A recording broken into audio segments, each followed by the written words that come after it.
right, so today, min and max values of a function. So what's the goal? We will label min and max values of a function on a graph. Well, actually, we're going to find them too, I believe. Okay, so get pumped. All right, so let's look at this. By the way, let me preface this by saying I'm going to go at a pretty fast clip. If I go too fast for you, you pause this. You can go back, you can rewatch, you do whatever you need to do to get your learning done. It is in your control. All right, so a function is increasing if the x values increase from left to right and the y values increase. So looking at this right here, a function is increasing if the x values go left to right and the y values increase, but it is decreasing if the x values increase from left to right and the y values decrease. So it says look left to right. For quadratics, the change happens at the vertex, and then there's increasing and decreasing intervals. So let's look at this really quickly. As I go left to right, my x values are increasing. Essentially, what does my y value do though? It eventually just decreases. So this is a decreasing function. Let's fill in some of these things here. Let's talk about the increasing and decreasing intervals. So I'm going to break this down for you. This is 1, 2, so this is a -2 right here. And I believe we've done this before in my class. And then right here we got 1, 2, 3.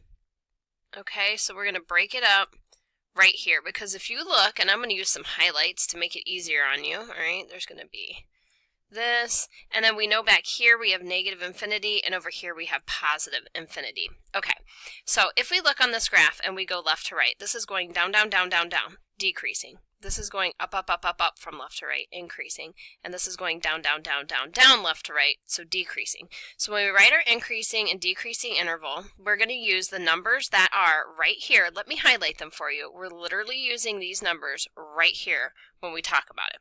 All right, so for my increasing interval, I only have one increasing interval. It's here, and it goes from -2 to 3. -2 to 3. I have two decreasing intervals right here. So -infinity to -2, and you do go left to right. I know it's kind of weird. I'm being sarcastic. Go left to right here also, and you go from 3 to infinity. All right, so now you've got your increasing interval and your decreasing interval there. Boom, done. So let's go down here. Let's talk about this next graph. It says name of a parent function, the degree. Okay, so check it out. We go up, then down, then up, then down. I did 4 of those, right? Up, down, up, down. So the degree must be 4, and we've learned previously that means it is called a quartic. All right? Is point A a max or a min? So it is a highest point, one of the highest points, right? One of the highest points. So this would be a maximum. Point B is one of the lowest points, so B would be a minimum. And point C is one of the highest points, so this would be a maximum. Now we're going to talk about our increasing and decreasing intervals. And I think I'm going to zoom in a little bit here because this graph seems awfully small to me, my old eyes. If we look at this right here and we break it up, that's a -5. Just going to break it up there. And I'm breaking it up from the up, down, up, down. All right? Break it up from the up, down, down. Breaking it up there. And I'm breaking it up here. Now that's hard to see with your eyeballs. So what I'm going to do is I'm just going to highlight every other one. So now it's a little easier to see with our eyeballs. And then over here, just remember this is -infinity. And this is infinity. Okay, so there we go. We're going to use these things that I have circled to figure out our increasing and decreasing. So if you look at the graph and you go left to right, we're going up here, so increasing. If we go left to right, we're going down here, so decreasing. This is increasing, this is decreasing. Okay, so our increasing intervals we read left to right, so -infinity to -5.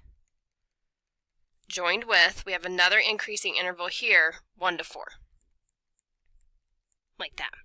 Decreasing is this one, so we're going from -5 to 1. Joined with, decreasing is this one, so 4 to infinity. There we go. Let's talk about the end behavior. So as x goes to the left, because left is -infinity, see it there on your screen? and this one is as x goes to the right, what does y do? So as we go to the left, the graph goes down, so negative infinity. And as we go to the right, the graph goes down, so negative infinity. And voila, there you go. Remember, if I go too fast, you can pause it, and you can also go back and you can rewatch stuff too. So just remember, you are in control of your learning.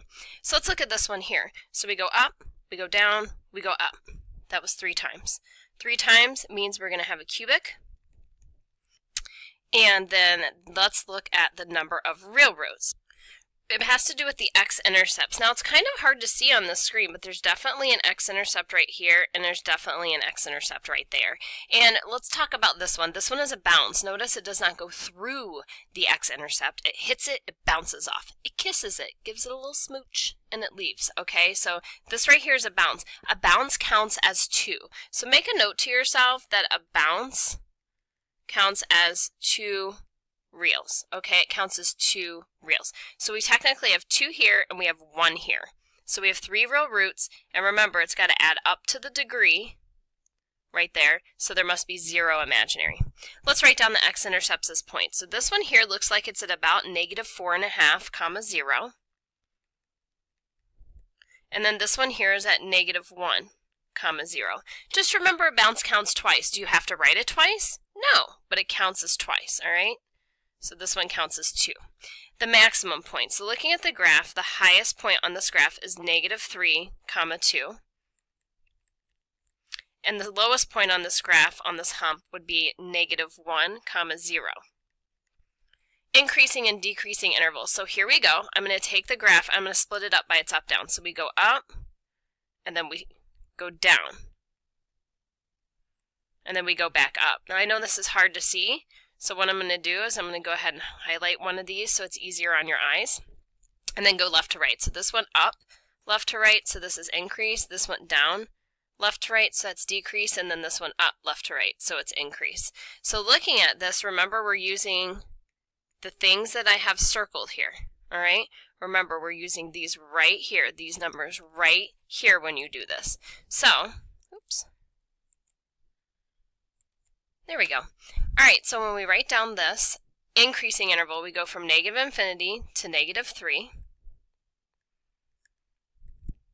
And it also increases from 1 to infinity.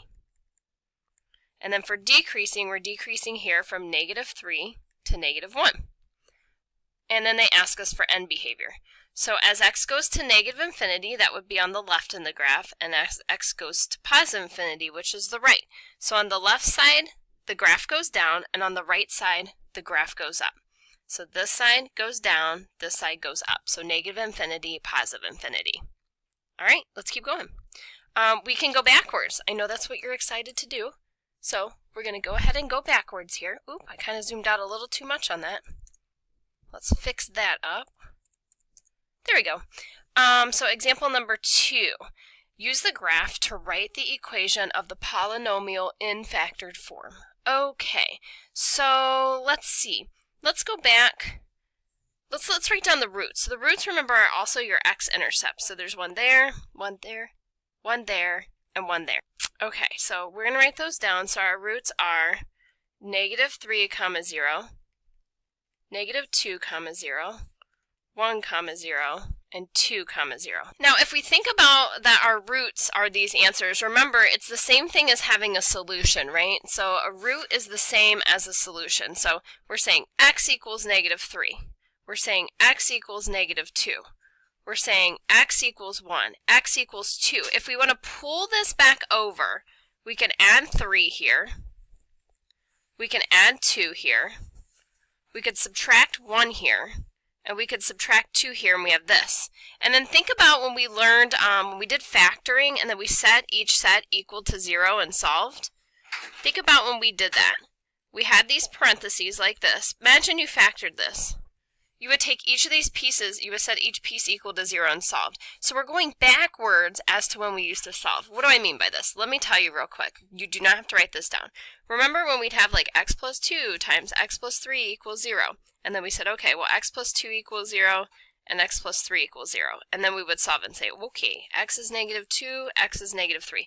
We're just going backwards. We're just going backwards. So let's go over here. and let's write it down. So we said that we got x plus 3 for the first one, x plus 2 for the second one, x minus 1, and x minus 2. There's one other thing you want to think about, and this number in the front, it determines if your right hand end behavior is positive or negative. And you'll notice that our right hand end behavior over here is positive. Ours is positive. So you should have a positive number there then. Okay, I'm just going to leave it as a positive 1 for now. Some of you are thinking like, so do I just take my solutions and switch the sign and put it in the parentheses? Yes, because this is what's happening every single time. This is what's happening. All right, so I'm going to go over here, scooch on down. Sketch a graph of the following functions. Okay, so we've got this one here. Get out the calculator, hit the old y equals. So 0.6, x minus 1, there we go. X minus 2, there we go. X plus 3, close that up. And then that is going to be squared right there. So, oh no, I just typed that in wrong over there. Let me put this extra parenthesis. You can see where I missed it. So second insert. Hopefully I insert this to the right spot. Oh, I did. Okay, good. So now we're going to go ahead and graph it.